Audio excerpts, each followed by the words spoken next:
Hey guys, Dark Prometheus here, and going through Grand Tactician with some tutorial videos.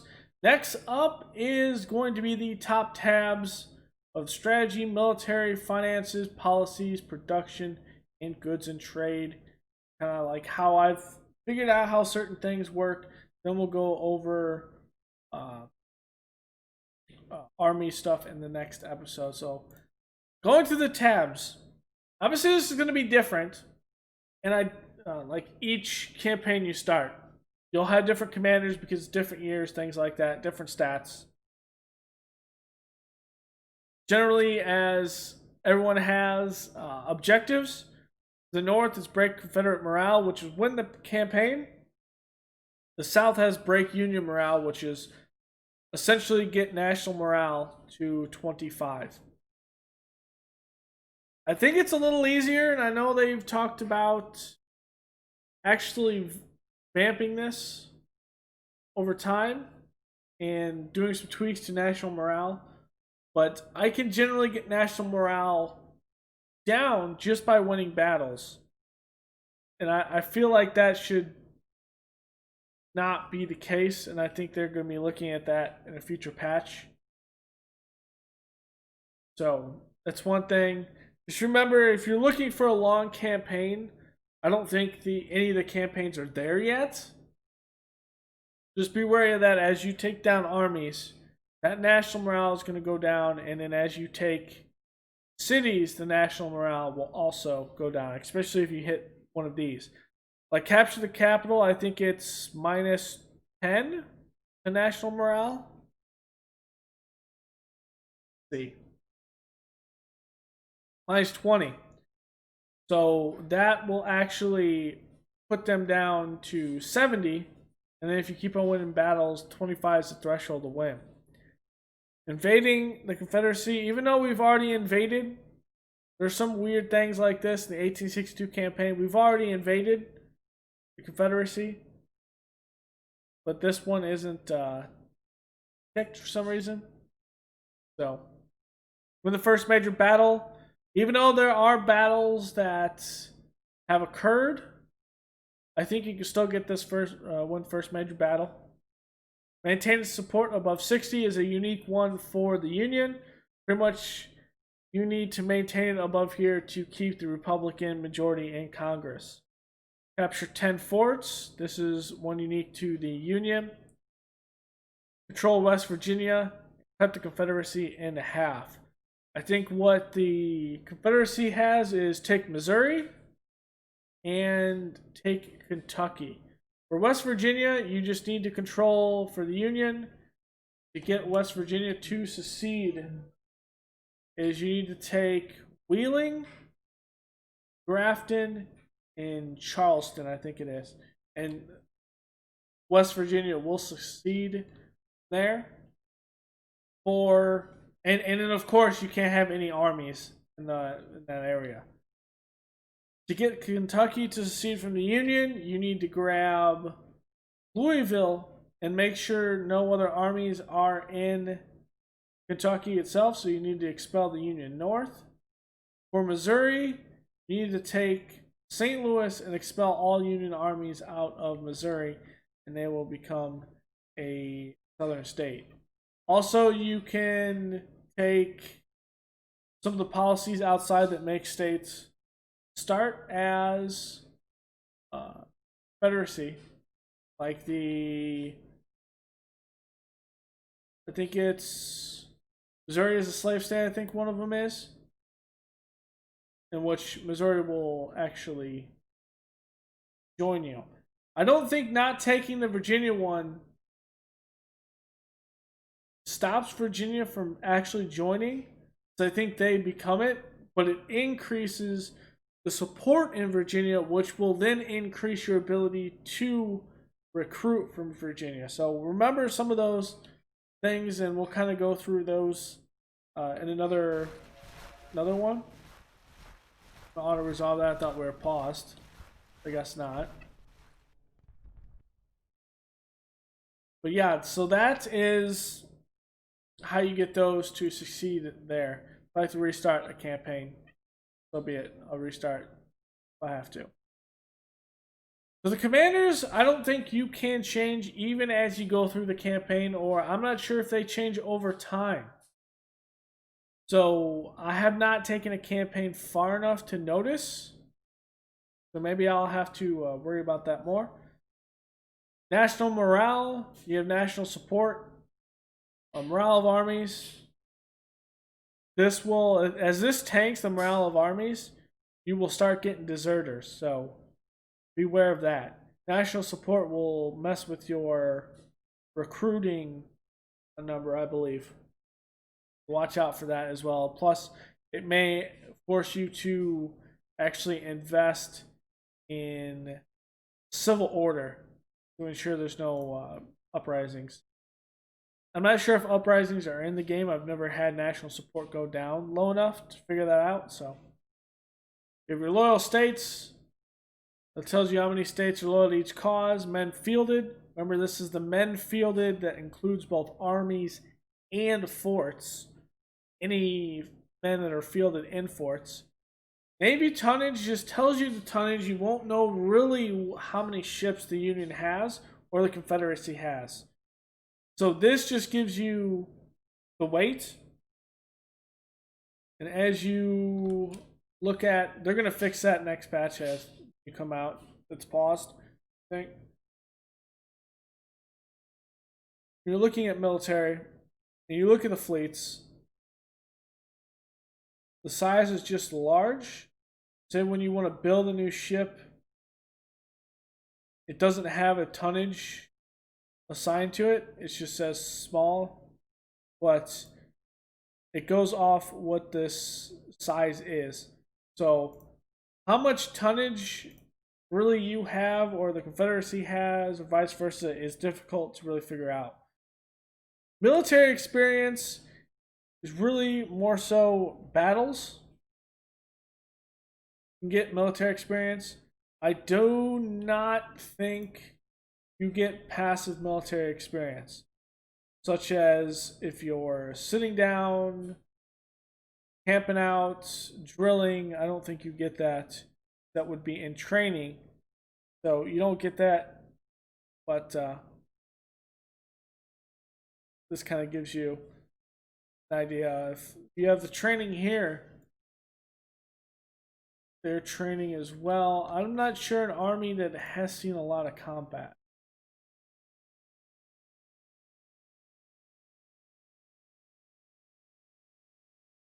Not sure. But of all of these armies, I want to say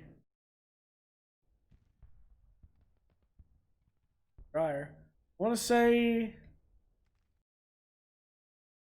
that there isn't an army that actually is equipped to the point that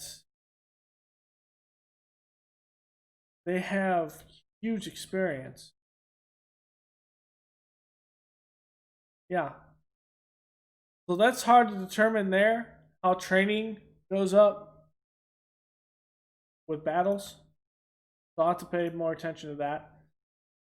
But as you do, at the end of battles, it'll tell you what military experience you do get from that battle, and which my guess there is when you'll actually get that experience.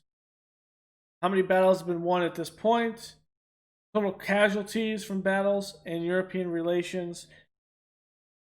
I think the Union can never have positive over 0, I think.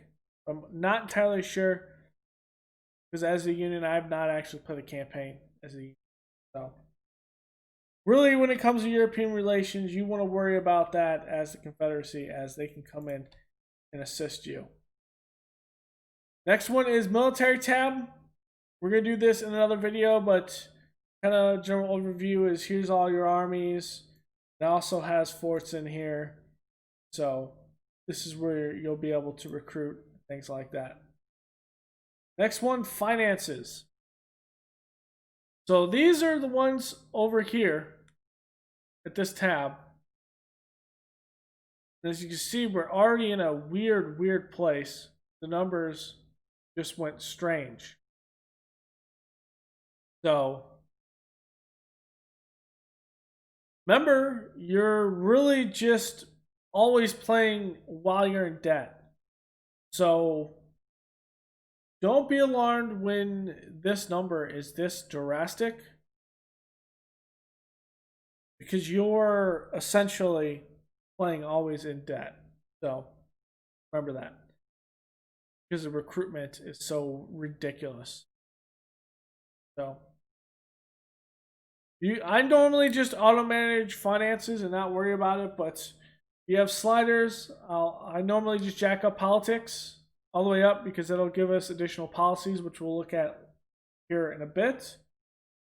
Diplomacy really deals with the European countries, so that increases their subsidies to industry, increases their ability to upgrade and be more profitable. Same thing with agriculture, does it to farms. Transportation controls this number here. So as you put more into transportation, these numbers will climb. So sea transport, river transport, and railroad transport. Those will actually increase those. I do not know if the more railroads that you build as the South, if this number will increase. Never got far enough into a campaign to really figure that out, so it's another thing I'd have to really look into in my 1863 campaign. So I'm not sure if that number will climb, but this one allows you to get more transportation numbers here. Subsidize it. Trade war. I never really used the trade war slider. But this is dealing with the efficiency of blockades or blockade running.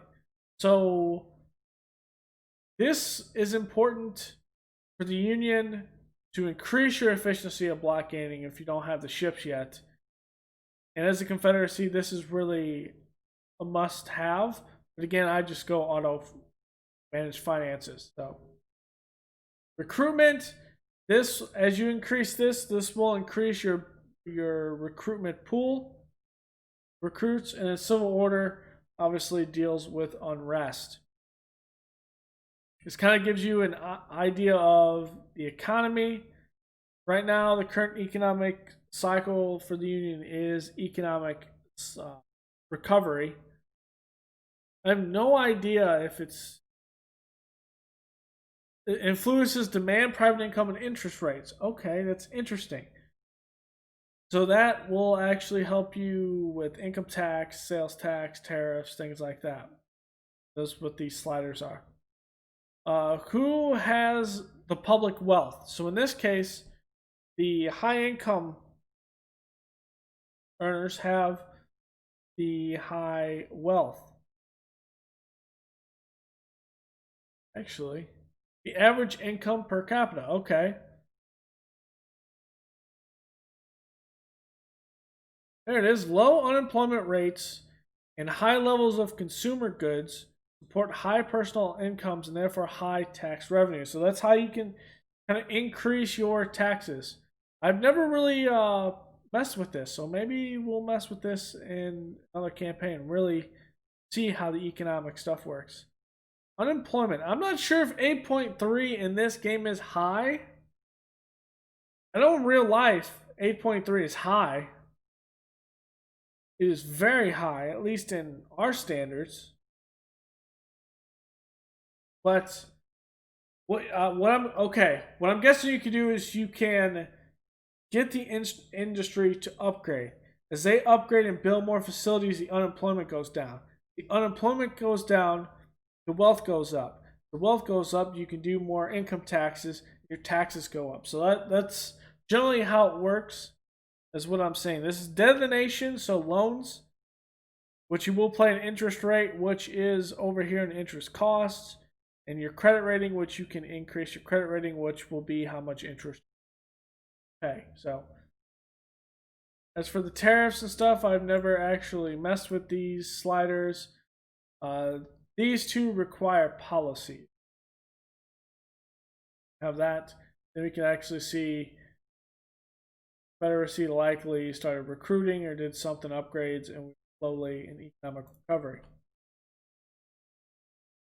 On to policies. So these are the policies. Ooh. Oh, yeah, that's right. This is a different symbol for the Union. For the Confederacy, it is cotton. For the North, it is breadbasket, farmland. Okay, we have a couple. Okay, feed Europe. We have a couple crazy things. Do we have?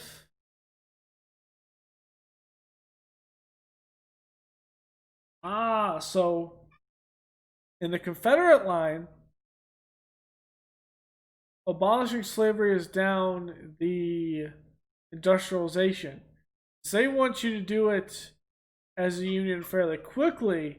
It's attached to military too, allows you to do emancipation, abolishing slavery, allows you to go through it through your military policy, which allows you easier reach to do it. As a Confederacy, they want to make it more difficult for you to actually do it, which makes sense. Which makes perfect sense. So what this means on here is all the red ones are main policies that you spend your use policy points on. Just to give you an idea, this gives you additional policies. You get up to 10. I really think it should be more, because I find that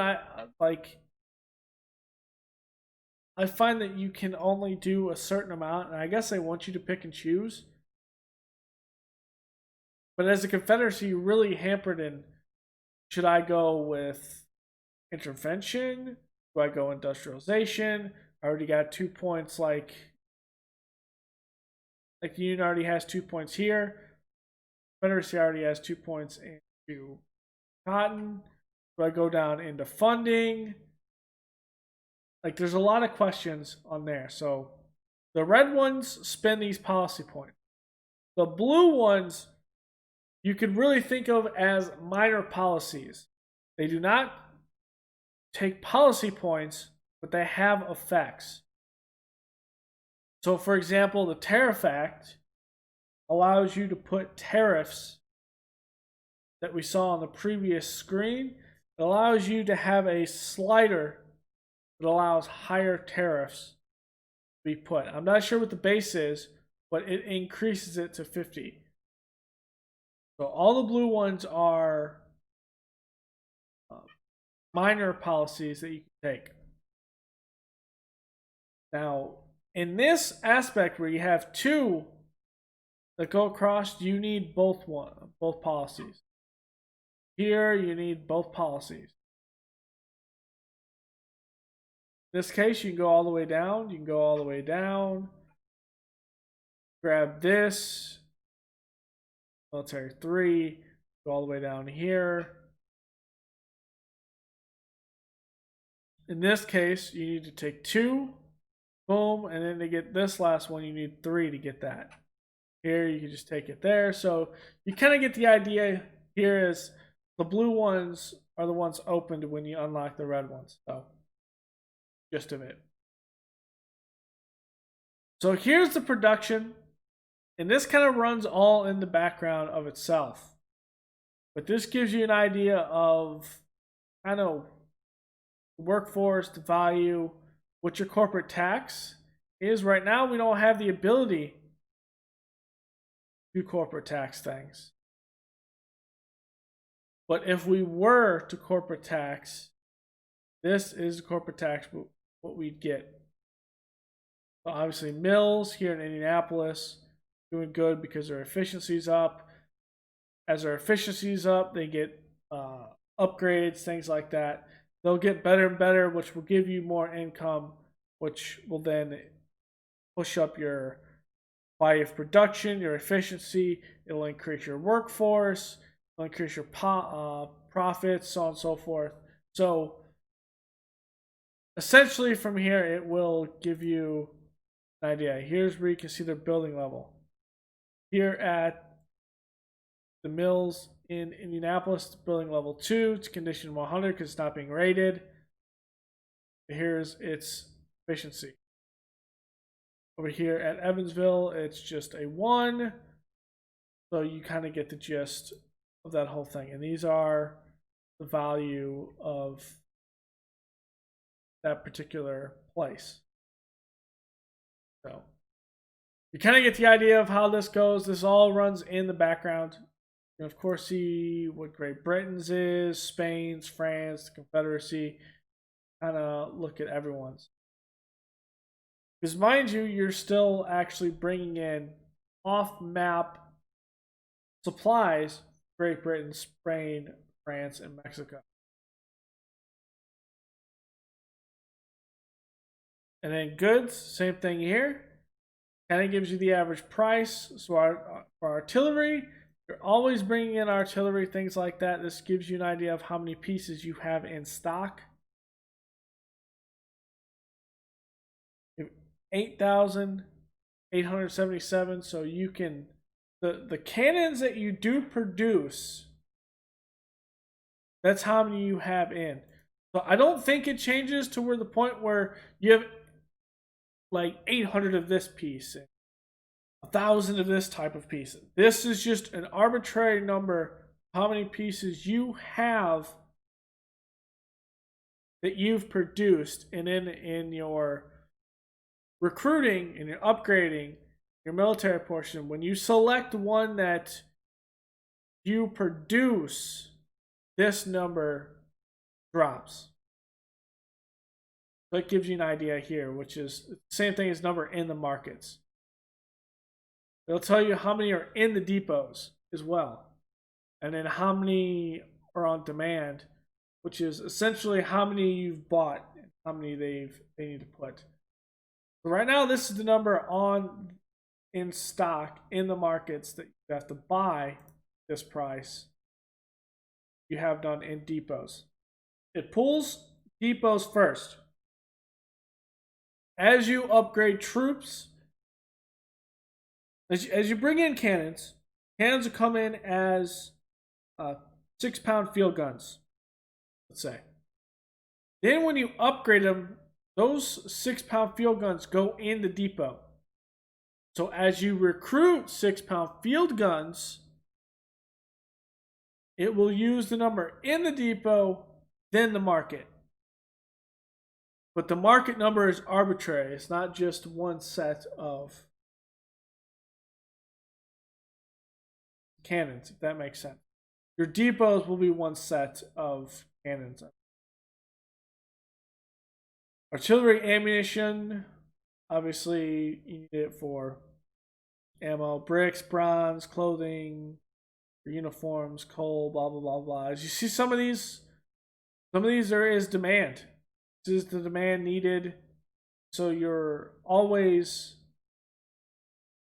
buying some of this because you need demand. You're also producing a good amount. I mean, here, food. Here's the production. I'm not sure if this is annual. I think this is per day. This is annual. Not sure.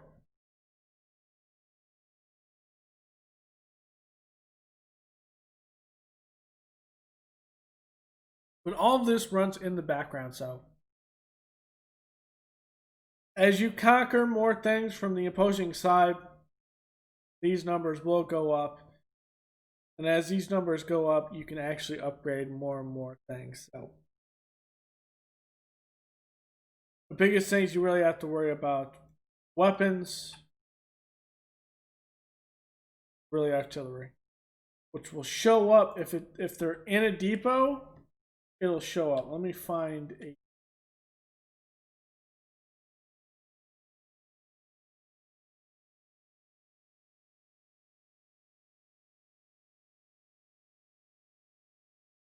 Be won by. Here we go. So this tells me there's artillery ammunition here, horses, provisions, small arms, uniforms, and weapons here. So I can upgrade supply depots myself. Because supply depots can be built by armies. So remember that. The things you can place as your armies can be upgraded. I don't think forts are the only things your armies build that cannot be upgraded. So that is your top buttons there. The biggest thing you have to remember about this is your production and goods and trades run in the background. Your policies, you're going to have to set and really make a decision on what path you want to go. Your finances, really, you just kind of have to play around with them. The biggest thing you want to increase is your policies from there. And figure out finances. Play with it a little bit. Got a mind of its own, but just play with it. I tend to keep mine auto and kind of see how the AI auto manages it. Military, which we haven't seen, will go in the next episode, but this is all your military recruit stuff. And then strategy, which holds your objectives. So that will be it for the tabs up top. If you have any questions, go ahead and leave them below in the comment section. And I will see you guys in the next tutorial video when we look at military recruitment. So see you guys later.